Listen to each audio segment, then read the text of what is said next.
Columbus set sail in search of a new world. When he landed, he thought he was in the West Indies and called the inhabitants Indians. These people, the Indians, had already been here hundreds of years. The Indians lived and roamed throughout this land we've come to call America, and as it became a country made up of many different states, one state even took its name from these original citizens. It is called Indiana, Land of Indians. Gradually, the white people took their land and moved the Indian by force further west. By 1900, there was no Indian land in Indiana. This is their story.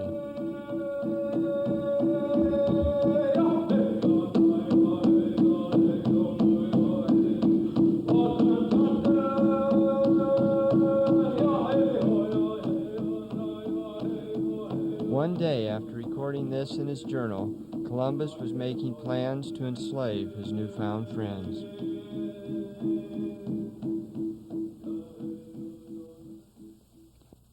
Eagle Gone is a presentation of Change Now Incorporated and the Center for Television Communications with the support of the Allen County Television Center, Fort Wayne, and is made possible by grants from the National Endowment for the Arts Regional Fellowship Program through the Center for New Television, Chicago, and Cable Access Incorporated, Fort Wayne. The spirit of Kitchi Manatua is very much alive today. The great spirit, the great mystery.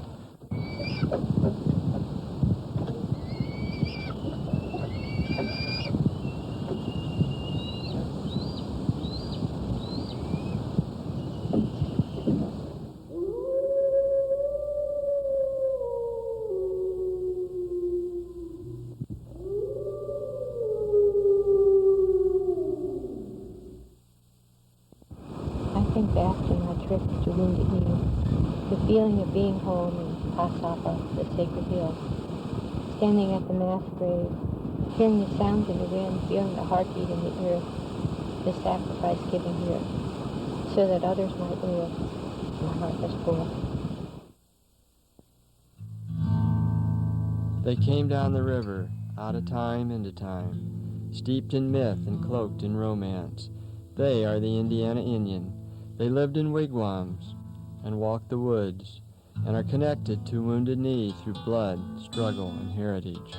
They are part of the 1 million or so Indians living in modern America, once possessors of this land, now possessors of the highest unemployment rate, the highest poverty rate, and the lowest life expectancy of any group in America. And they also have the highest enlistment ratio in the United States Armed Forces of any ethnic group in the United States.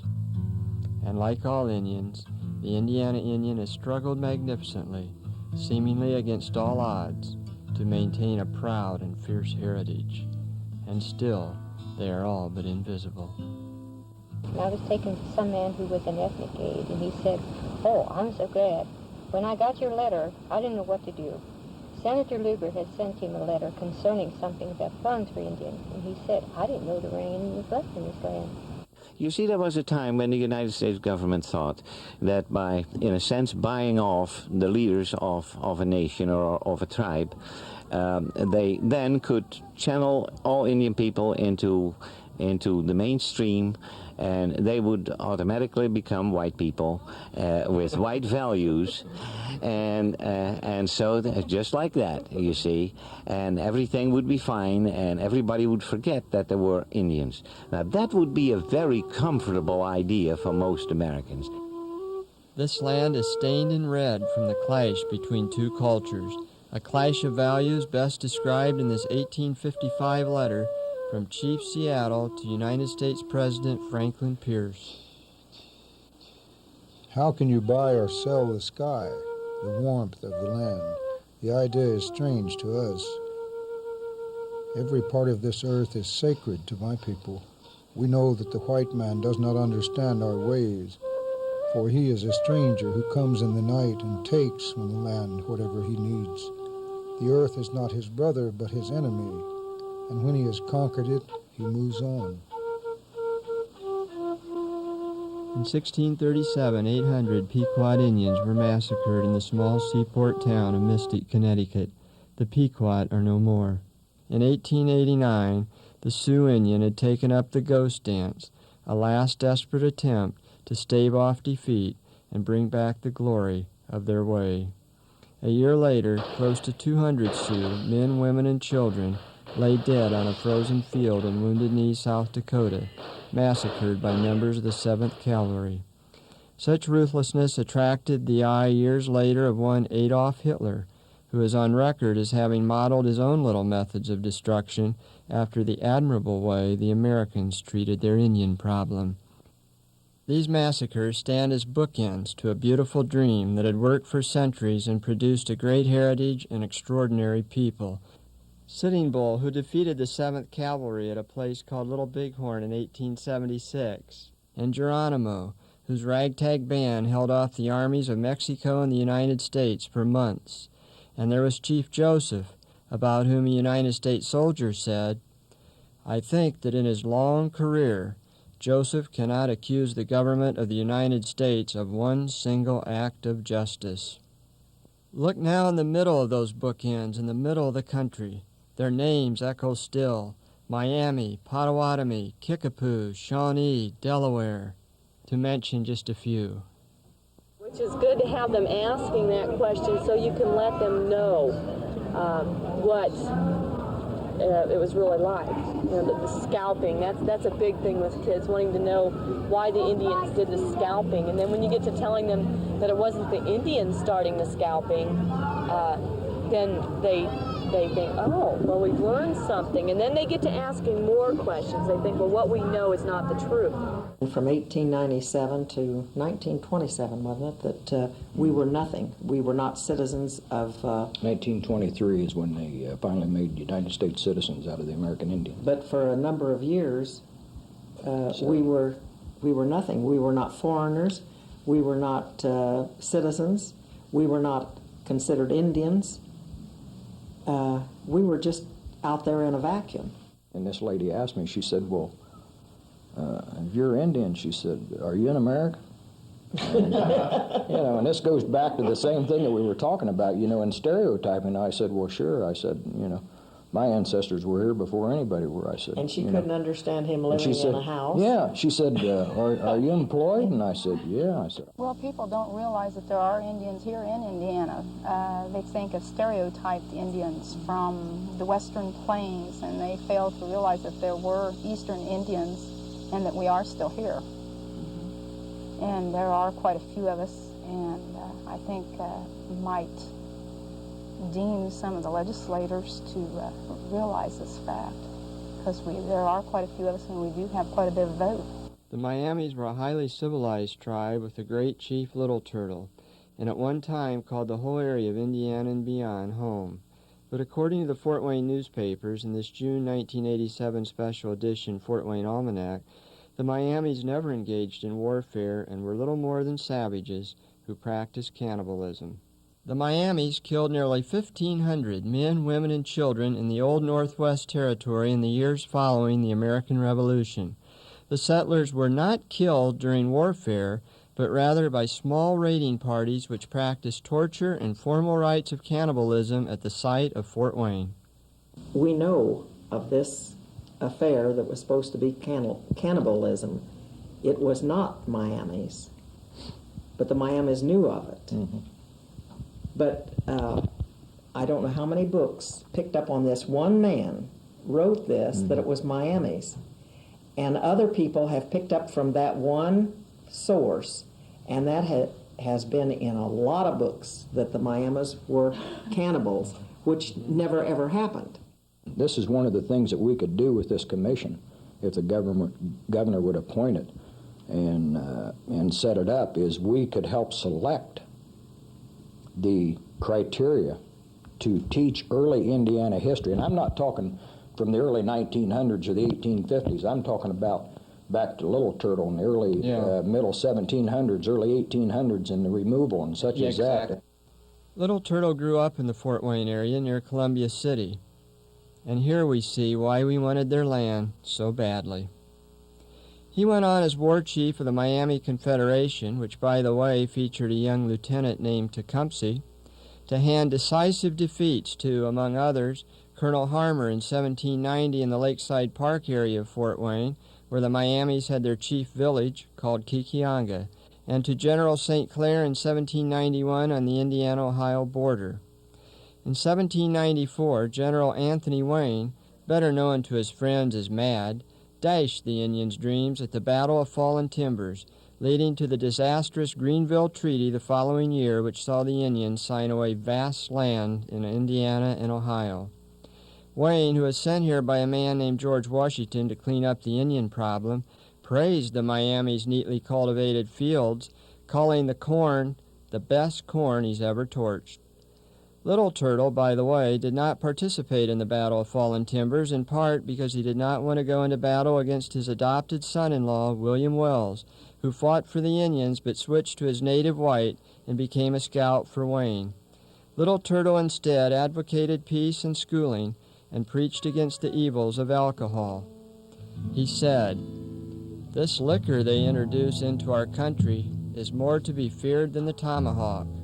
More of us have died since the Treaty of Greenville than we lost by the years of war before, and it is all owing to the introduction of this liquor among us."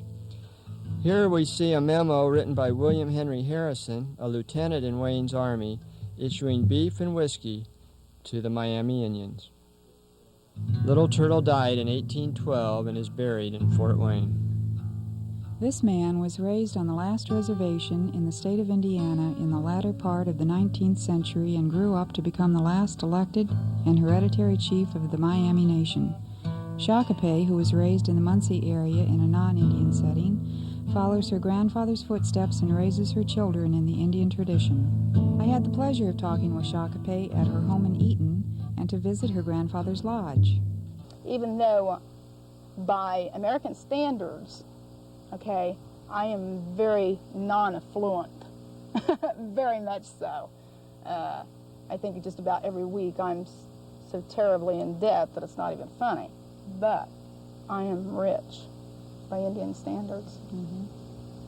But you're fortunate. I am very fortunate. Realize that. I'm very fortunate for what I have. Mm-hmm. I'm considered very rich. But by American standards, I'm not. Now, what do they know? Basically, and some of them do go to that idea that they do want us to give up everything we've ever had to do that.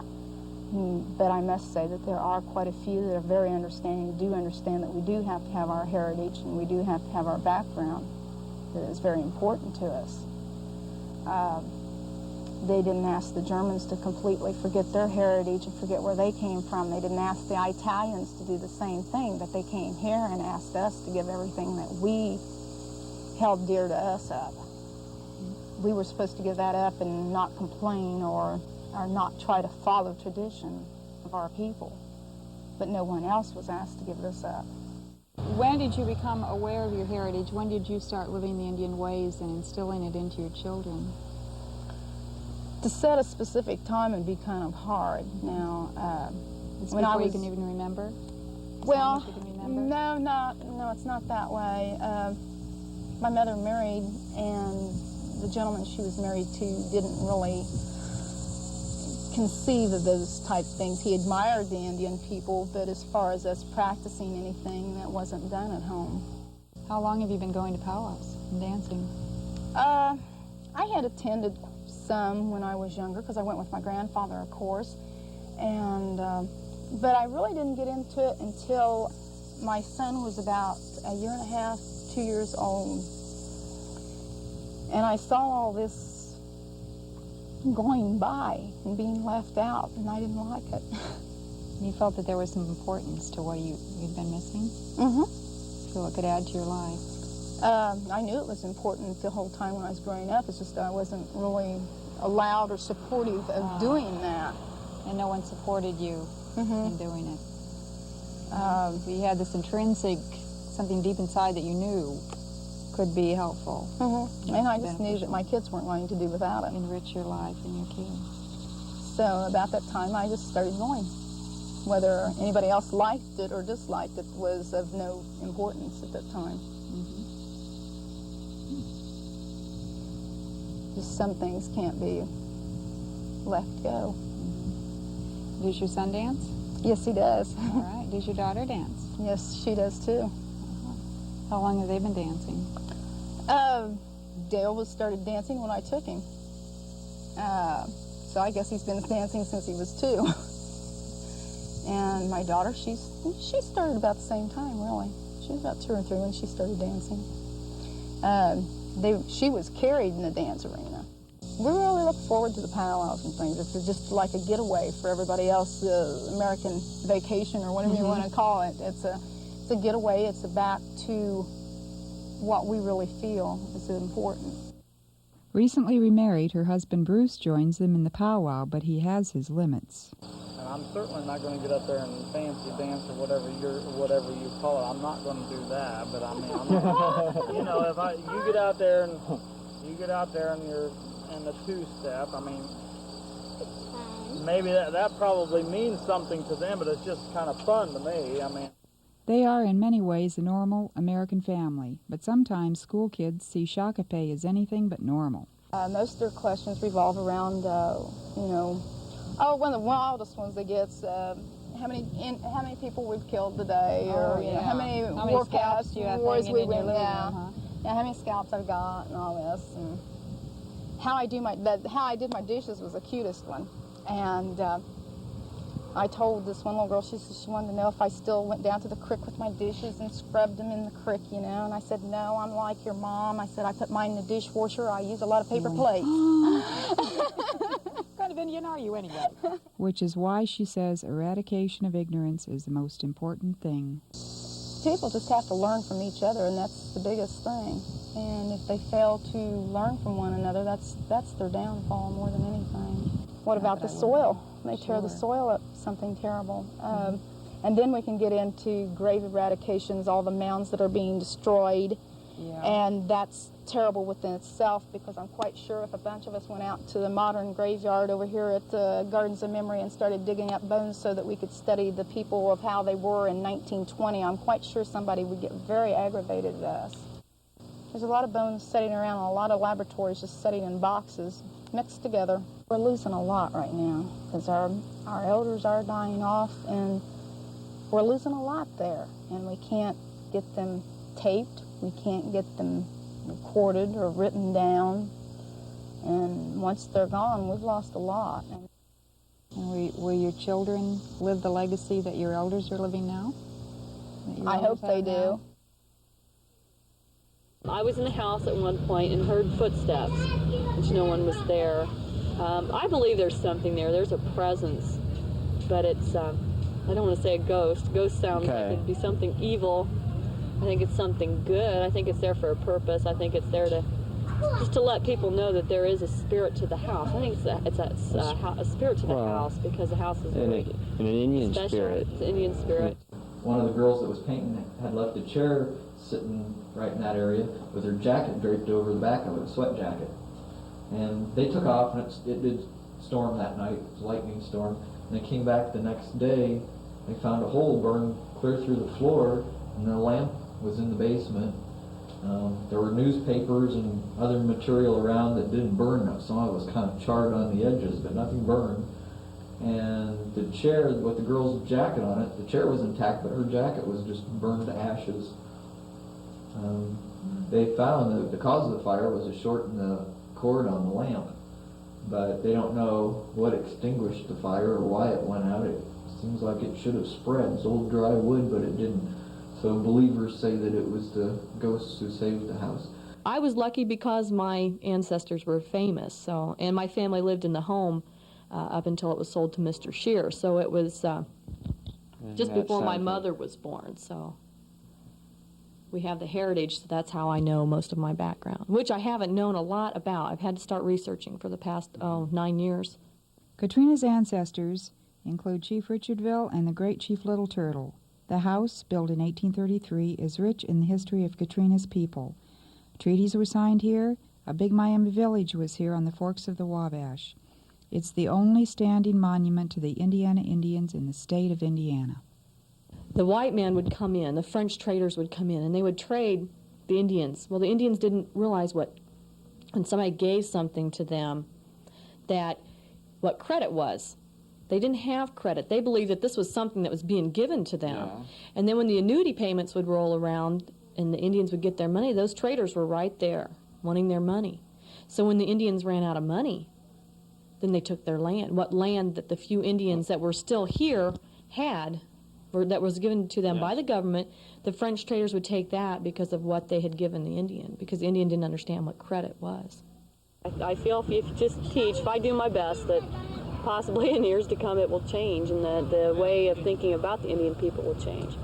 And maybe the way that they treat the Indian people, such as on the reservations, will change, which would be very nice. The Indians are not treated well, and I think a lot of people should see more of what goes on in Indian life other than the alcoholism part of the Indians. There's Indians who are not alcoholics that don't have it well. The Rosebud Indian Reservation, they have them living in poverty, is what they have them living in. And they can't get out of that because of the stereotypic, the Indians are no good, Indians are drunk, they can't work, and so forth. As I left Wounded Knee, I took with me the look in the eye of the people, the hunger there, the gratitude and the pride. A hug here, a smile there, and a prayer. I told them I would try to get back in December with blankets, coats, and food. On the long trip back, I could see their eyes, the children who stood so patient as the truck was unloaded, who took the broken toys and treasured them. They didn't really just take from the land, they always gave back. When an animal was killed for food, they would offer up a prayer to the spirit of that animal, because that animal has given up its life so that we in turn can live. So it's not like they took and didn't give anything in return. They were always giving back to the Mother Earth. So, and nowadays people take and they never really give. That's one thing I try to reach these children about, and my children, is you always give. Katrina tries to reach the kids before their opinions are formed. Here at the History Club at the Riverview School in Huntington, she answers the students' question on how the children were educated and what happened when the religious men came. How were the children educated? Was it like just within your family, or did you educate within the tribe? You know, It was the Miami Indians, all Indian tribes. Children were very special. Okay, everybody helped in educating the children, because the boys at very young age, by the time I would say that they were 7 or 8, were hunters. They learned how to hunt from the time they could hold a bow, I would say, because by the time when they were very young, they had to learn to survive. Okay, it's a big difference between now and then. You couldn't just walk up and open the refrigerator and get food. If you were hungry, you had to know how to get that food. You had to know where to find the berries, where things were that you could eat. So they had to learn from very young ages. And then the girls would learn from very young to sew, how to tan a hide, different ways of cooking, how to build a lodge. Because the women took care of the children. They did the cooking. They did the farming. They built the homes. They did most of the crafts.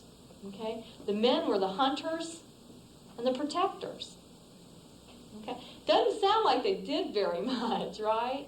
Okay? But you have to look at it in the fact that they would have, if there was a war, okay, then they would have to protect their family. If somebody come into their house, they protected their family. You'd notice in a wigwam, you would sleep around the edge, naturally, in bunks. They were kind of like bunk beds. They were up off the ground. Indians didn't sleep on the ground. They weren't that dumb. Okay? Because if you sleep on the ground, you're going to get wet and you're going to get cold, right? Okay. So they knew to get up off the ground. Who do you think would be sleeping by the door? Naturally. The men. Okay? Then the woman. Then the children. And who would be in the back? Who's left? The elders. The old people. Because they respected the elders. Okay? Because they're the ones who taught their children, who in turn taught their children how to survive, how to live, and things to do. So they respected these people, so they would be towards the back of the house, so if somebody entered that home, they were there to protect them. Previous to when the religious men came in, when it was warm, nobody really wore anything, okay? But when the religious men came in, because they didn't feel anything wrong with the human body, okay? They didn't have any of the hang-ups, I think, that we have now. But when they started getting the Christianity, they had to put, the women had to wear a shirt, you know, but the children would wear, back in the time period that I think their clothes were simpler because they had to get, running around. You always want to wear something loose. The way I'm dressed today would be for a ceremony. We learned from Katrina the Indian people lived in much closer harmony with nature than modern Americans. I feel to be more, I have a drawing towards being more to nature, but it's hard in these times. For one thing, the people think you're a little weird. Legend has it that here on Hanging Rock on the Wabash River, not far from Katrina's house, 2 young Indian men fought for the heart of a young Indian woman. When the man she secretly loved fell to his death, she jumped in after him. We like to think her spirit lives on in the form of this hawk, which, as if on cue, performed for us, and in the hearts of 2 young Miami women, Shakape and Katrina.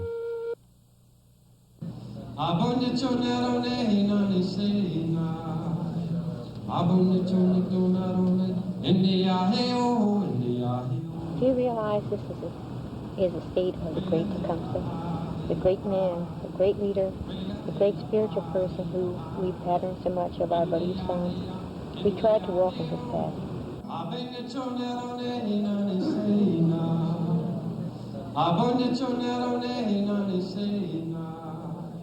He was born in Ohio, but spent much of his adult life in Indiana, fighting for the last remnants of respect for his Indians.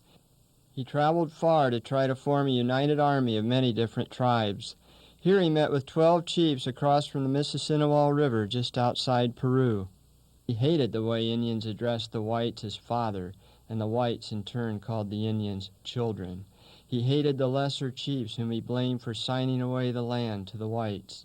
He did away with the torture of prisoners, and he has become forever linked with one man, William Henry Harrison, the governor of the Indiana Territory, who later became President of the United States.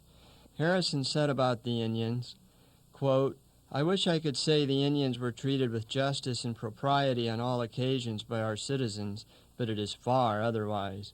They are often abused and maltreated, and it is rare that they obtain any satisfaction for the most unprovoked wrongs." Tecumseh had a brother called the Prophet. As he was gaining popularity as a prophet with his Indian people, Harrison became alarmed and challenged the prophet to prove he had such powers. So the prophet said that in 40 days the birds would become confused and the day would turn to night. 40 days later, there was an eclipse. That pretty much clinched it for the prophet. From then on, he could do no wrong, until November 7th, 1811, that is. While Tecumseh was away on a recruiting mission, Harrison decided to move from his base in Vincennes up to the Indian town of Tippecanoe just outside Lafayette, where his men camped. The Indians debated whether to fight. Tecumseh had left strict orders not to fight while he was gone.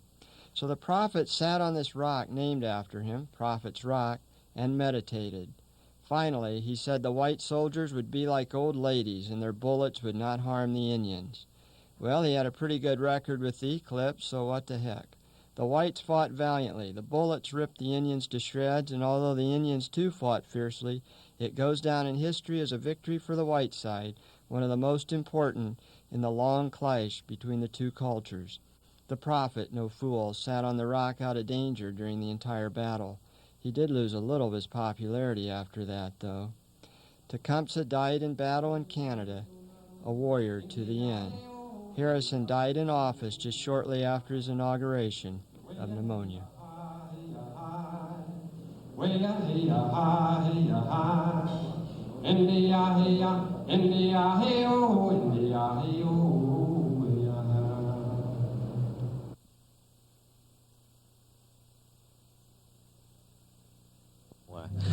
I had a little girl this morning in the lodge here, and she saw a cricket, and the first thing she wanted to do is step on it, and I made a rather valiant effort to get her from not stepping on the cricket, and told her why, and the why is a very simple one. The cricket is a creature that's been made, and we are all part and parcel of this whole world. I'm not any more important than the cricket, and the cricket is not any more important than I am. We need one another. I need the sound of the cricket, for example. It's amazing. Several musical instruments, in a sense, imitate the sound of the cricket. We need it for symphony, you know. But all of life is a symphony, in a sense. It's made as a symphony and should work together. And sure, the cricket may eat or munch on a few of the things that I have in the lodge. But then on the other hand, I munch on so many things that the cricket munches on. You see, all these things gear in together. And this matter of give and take, therefore, not just between people, but also between humans and plants, humans and animals, is terribly important. It is the key of life.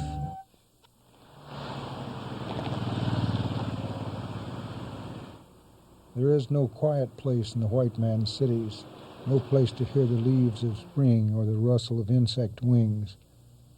But perhaps because I am savage and I do not understand, the clatter only seems to insult the ears. And what is there to life if a man cannot hear the lovely cry of the whippoorwill or the arguments of the frog around the pond at night? I had the great honor of being invited into Wapshing's Lodge here at the Festival of Turning Leaves in Thorntown, which was founded by Shakape's grandfather, who adopted Wapshing, who came to America from the Netherlands. He's also an Episcopalian priest, and therefore he knows both cultures firsthand. He has become recognized as a medicine man and spiritual leader of the Miami people. I asked him how he became a medicine man. It's something that Kichi-Manatua, the Great Spirit, shows you. It's something that comes to you piecemeal, maybe a little bit at a time, maybe through a vision, and the vision may not make any sense until maybe years later when you truly see that the life you lived was meant to be lived that way. For many people in the Western cultural tradition, they have the idea that God somehow tells people to dominate everything that is in nature. And the text then that is used is that man should have dominion over things. Now, that is an idea that is foreign to our culture. Get that canoe off there and stay out. Hey, out there in that canoe, get it out of there and stay out of there. Before you put anything out there, get permission from the owner. For the Indian, the most important person, the chief, is one who serves. He is the one who is the most generous, who is the person who is willing to give anything away and everything away. Those are the people that the Indian honors. But you see, the only people that the white people tend to honor are those who manage to acquire whatever they can find in whatever way they can. Thank you, squirrels. Thank you, blue jays. Thank you, squirrels. Thank you, blue jays. Sharing, sharing, sharing. Sharing, sharing, sharing.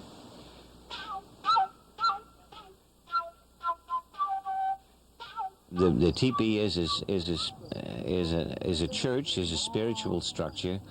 I think there's nothing more wonderful than to wake up in the morning and since the teepee is faced to the east, to see the sun rise and to see the sun hit the top of the teepee. You see the poles that are surrounding you all the time, and all of them lead to one point. And it is in a sense symbolic of how each and every one of us walks his own way, and yet those ways are connected. They're connected in Mother Earth, and they all point to the Great Spirit, to the mystery. So a church keeps us close to the values. That's why I like to sit on the ground. I like to sit on Mother Earth. It's very difficult to be proud when you sit on a chair, but it's perfectly fine, and you feel your own true self and the proportion when you sit on the ground and you look at the starry sky at night, or you see the sun come up and you see the myriads of pearls on the grass. Then you feel very, very small and also very great. The eagles are like the Native Americans, that they are vanishing, and now that the eagles are coming back, that the Indians are coming back too. Chief Walking Bear is a native Cherokee. He grew up in Indianapolis and presides over the Cherokee Alliance, 500 members strong, which strives to preserve the Cherokee culture and alphabet. He finds it's hard to live in both worlds. For example, it wasn't until 1964 that Uncle Sam finally permitted the Cherokee language to be taught in schools, and then only as a foreign language. He's the ranger at the Boy Scout camp in Frankton, and he just recovered from heart surgery. Oh, I'm feeling fine. The doctor took care of me. One of those things that our medicine people don't know how to take care of. They open up clogged arteries.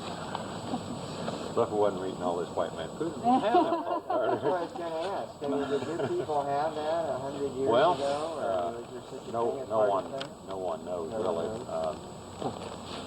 Because no one still living was here then. But many of the diseases that we have today were not around back in those days. But all the medicines we have today were available back in those days, just in a natural form. Like the aspirin we got from the willow root, early part. So everything, there's no new medicine. It was all here. Even though the doctors say, I just invented a new one. But it's a primitive form of it we use. 75% of the food they eat today was introduced to the white man by the Native Americans, including the sauce on your pizza. The Cherokee's history is filled with the same sorrow as all Indian people. 5,000 people, nearly 1/3 of the whole Cherokee nation, died and were buried in nameless graves along the Trail of Tears from North Carolina to Oklahoma.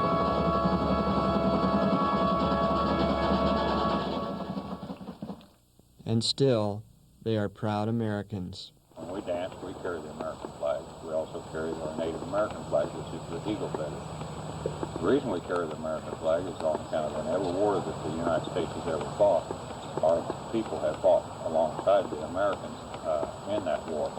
In World War II, we lost 30,000 Native Americans in that war alone. Each and every one of our wars has been bad on the Native Americans, but we were always at the forerunner of our people to join and be right there ready to protect our country, because we think this is our country and it's worth protecting.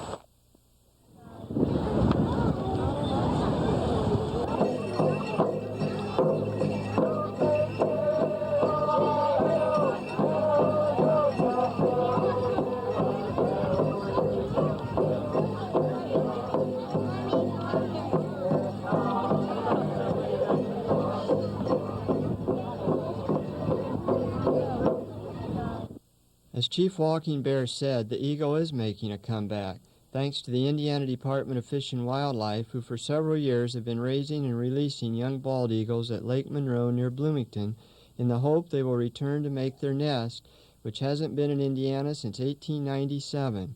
And if, as he says, the American Indian is coming back too, it is because of their incredible persistency, a will that is rooted in their spirituality, expressed beautifully here by Leroy Molitaire, a Chippewa who grew up on a reservation near Canada and is chairman of the American Indian Council, which features monthly meetings, educational programs, and an annual powwow in Lebanon, where we talked with Leroy at Wapshing's house.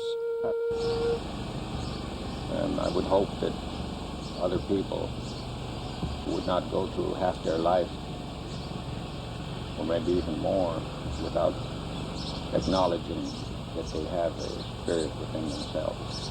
I went a long time living for myself, living for the bottle, and it took other Indian people to change my way of thinking. I don't profess to be a spiritual leader because I really haven't been around it that long, but I love the way the spiritual leaders speak. They talk about the beauty in life that is all around us on a daily basis, things that we take for granted. But if you're trying to do what's right, if you believe in the things you're doing, there's nothing wrong with having fear, but then you have to have the courage to try to move forward. Well, there's so many other things too, emotions. Some people might think it's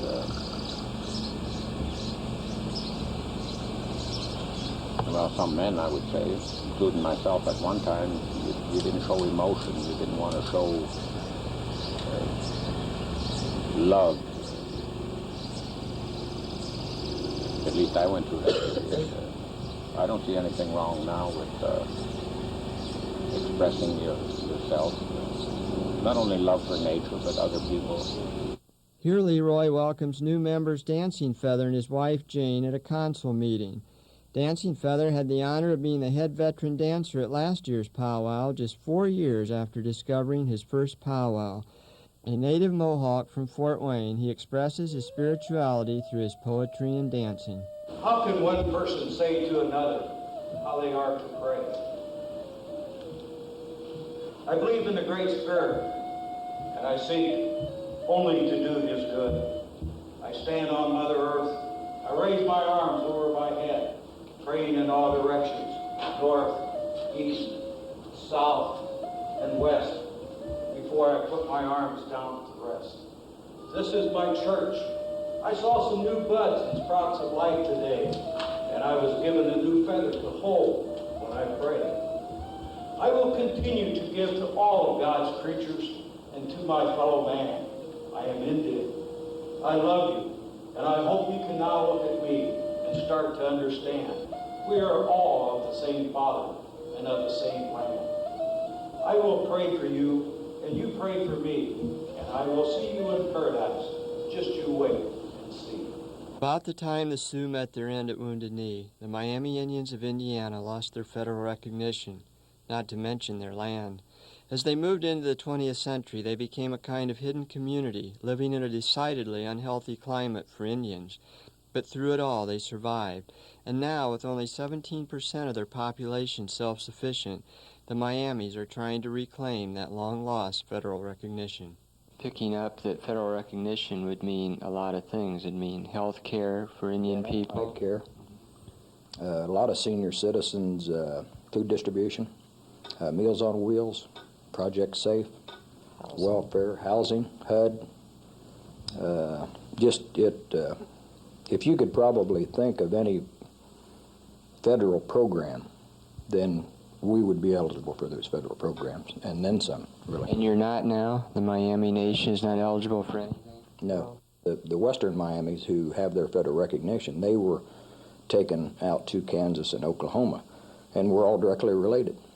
This was a penalty to the Indiana Miamis to basically take our federal recognition away from us as a penalty for not moving and giving up our lands without any fights or anything like that. A lot of them just basically, and it happened to the Cherokees, it happened to a lot of different tribes, they just basically during the removal, when the government tried to gather them all together and take them out west, like the Trail of Tears and whatever, then they disbanded.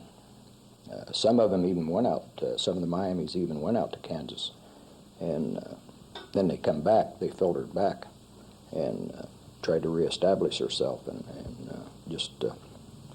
when I say our land, it'll always be our land, as far as we're concerned, even though we don't own it, and the white people own it, but it's something we'll always consider as being our land. The land that was, the people that got to stay here some of those people were given land, a certain amount of land, but they weren't accustomed to taxes, and the government didn't tell them that they were going to have to pay taxes on this land.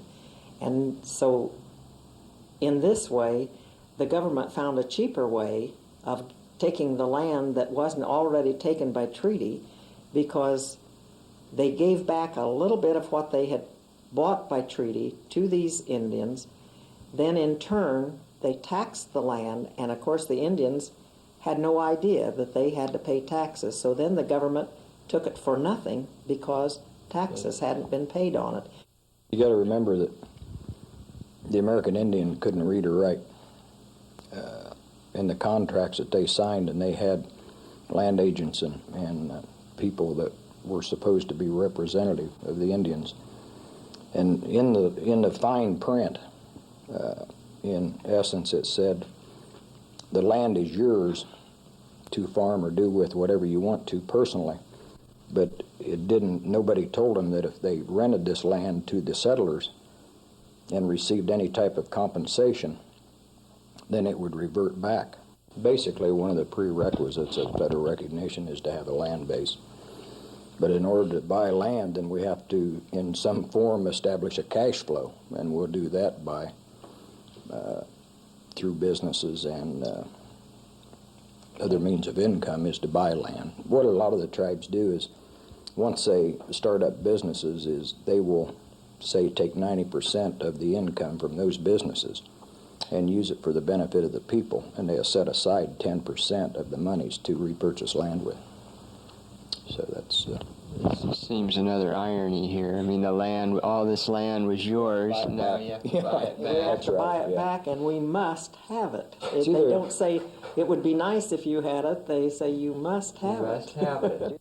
I'm proud of being a Miami Indian, but at the same time, people get the idea that it's easy being an Indian, and it isn't, because the federal government, if you can prove that you are Miami, or any Indian, not just Miami, but to prove to the government that you are Indian, you have to have birth certificates, death certificates, marriage license, clear back to the 1800s, and I'm talking about sometimes way back in the 1800s. You know, if you're a Afro-American or a black or whatever ethnic group that you might be from, it's a lot easier to be recognized as a minority as it is to be an American Indian or a Native American and try to convince people that you are a legal minority. And it's just, it's really sad to a certain extent. I don't feel like that the government or anybody else should disown us or not claim us as being American Indians, you know, because deep down in everybody's heart, and you know, it's what they believe, and we are American Indians, you know, and I'll argue that fact till the day I die, you know, and I'm proud of it.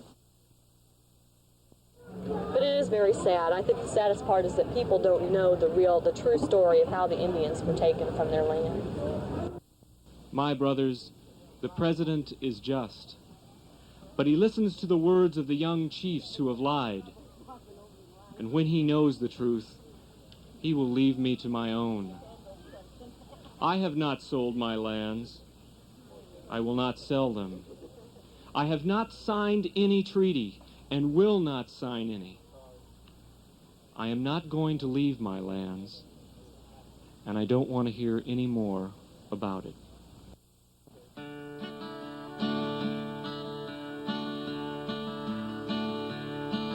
They came to your chapel on a bright summer's day with bayonets in their rifles. They had little to say. They tied you with rope and they tied you with chains. Then they marched you like criminals across these hot plains. The nominee, the man who won't sign, won't give up his honor, put his land on the line. They cut down your garden, left hardly a trace of your beautiful soul or your beautiful race.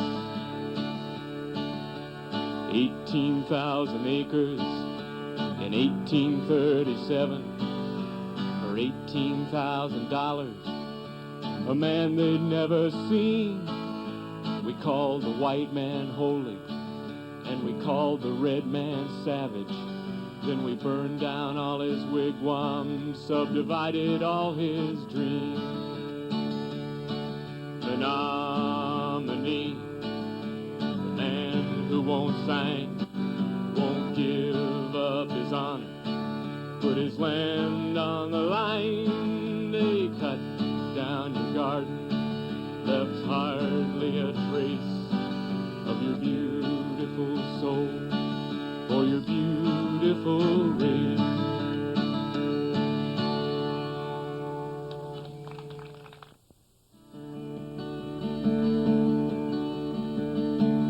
Spirit that moves through the water and the sky, spirit that moves through the people that I see, spirit that moves through each living thing. Help me to consecrate my song.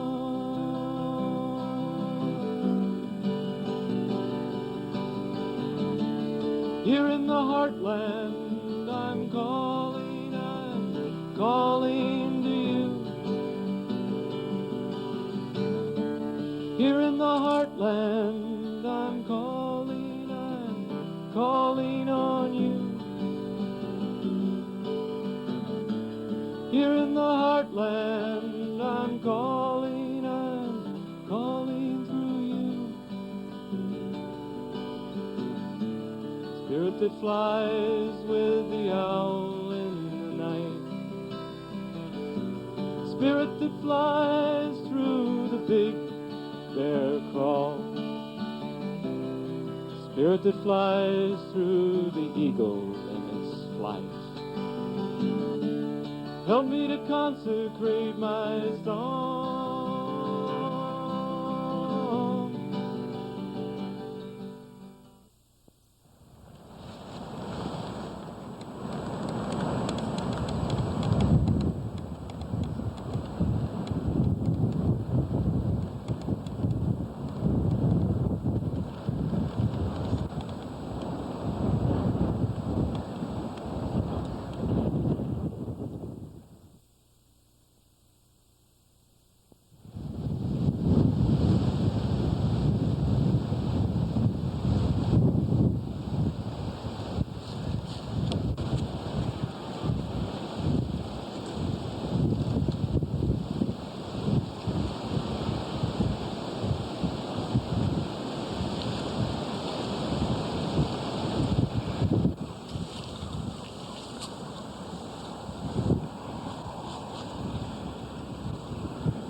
When I first heard that from a non-Indian, it made me feel good, because for the first time I heard from a non-Indian saying, you know, what a wonderful thing it was to have culture as a base, as a foundation. And without foundation, without that kind of spiritual foundation and cultural direction and spiritual direction, then you become, you begin wandering around. And in that wandering around, you lose your direction. The whites, too, shall pass. Continue to contaminate your bed, and you will one night suffocate in your own waste. When the buffalo are all slaughtered, the wild horses all tamed, the secret corners of the forest heavy with the scent of many men, and the view of the ripe hills blotted by talking wires, where is the thicket?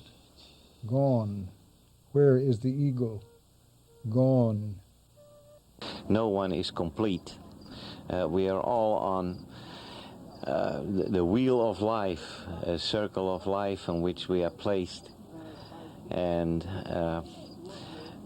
we need to grow into a fullness.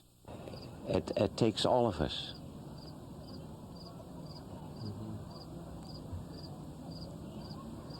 And it is in us that the great mystery lives and is alive. We took their land in the name of God, crushed their spirit in the name of progress, destroyed their culture in the name of civilization, and now we are doing it to our planet and ourselves.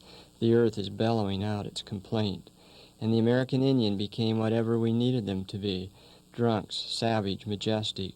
The Indian, of course, is none of these. They are something far more complex. They are human. And here they are yet, the American Indians, stronger in number than ever before. And if we are to grow into fullness as a species, we must now, finally, put away these old myths and turn to new truths that really aren't new at all. They've been here maybe forever, since the first white man stepped foot on this American earth, this Mother Earth, and saw before him a beautiful dream. The American Indian pulled back a curtain to reveal a vision, a spirit reflected in the silhouette of an eagle outlined against the misty waters, there in the gray dusk of the breaking dawn, and its message seems clear. To learn the value of quiet and the beauty of all living things, to measure progress in smiles and whispers rather than smirks and booms. One would expect no less from the messenger of the gods. Here in this nation, inspired by the most beautiful dream of all, that all people are created equal, that vision is there still, waiting. Will we ever dare to look?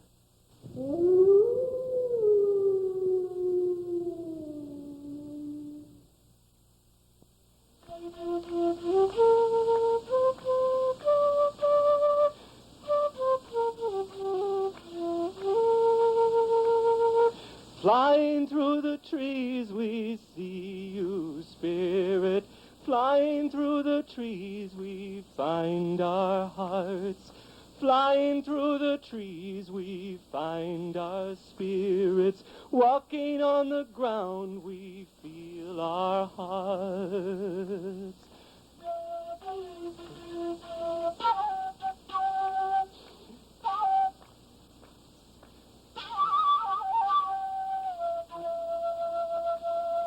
Watch the wingeds tell us, brothers. Watch the wingeds tell our hearts. Watch the wingeds point the way.